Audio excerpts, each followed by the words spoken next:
સુરત શહેરમાં ખાડીપુરની સ્થિતિ બાદ સમીક્ષા બેઠકોનો દોર યથાવત જોવા મળ્યો છે। રાજ્યના મંત્રી કનુ દેસાઈની અધ્યક્ષતામાં મહત્વપૂર્ણ સમીક્ષા બેઠક યોજાઈ, જેમાં શહેરના પદાધિકારીઓ અને ઉચ્ચ અધિકારીઓ ઉપસ્થિત રહ્યા હતા। બેઠકમાં ભવિષ્યમાં ખાડીપુરની સ્થિતિ ફરી ન સર્જાય તે માટે જરૂરી સૂચનો અને અભિપ્રાયો પર વિશેષ ભાર મૂકવામાં આવ્યો હતો। ઉપરાંત પૂર બાદ અત્યાર સુધી કરવામાં આવેલી કામગીરીની પણ વિસ્તૃત સમીક્ષા કરવામાં આવી હતી।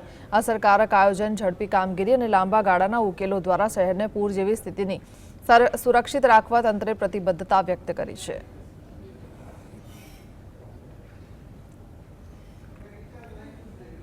સુરત શહેરની અંદર અત્યારે ખાડીપુરને લઈને ફરી મીટિંગનો દોર કરી દેવામાં આવ્યો। હાઉસ ખાતેના દ્રશ્યો બતાવવાનો પ્રયત્ન કરી રહ્યા છે કે હાલ અત્યારે જળશક્તિ મંત્રી CR પાટીલ સહિતના નાયબ મુખ્યમંત્રી હર્ષ સંઘવી દ્વારા સર્કિટ હાઉસ ખાતે બેઠકનું આયોજન કરવામાં આવ્યું છે। પોલીસ કમિશનર સહિત કલેક્ટર અને ખાસ કરીને સ્ટેન્ડિંગ ચેરમેન સહિતના તમામ પદાધિકારીઓ સાથે અત્યારે બેઠકનો દોર જે છે તે શરૂ કરી દેવામાં આવ્યો છે। તમામ ધારાસભ્યોને સાથે રાખી ખાડીપુરને લઈને અત્યારે મીટિંગ જે છે તે કરવામાં આવી રહી છે।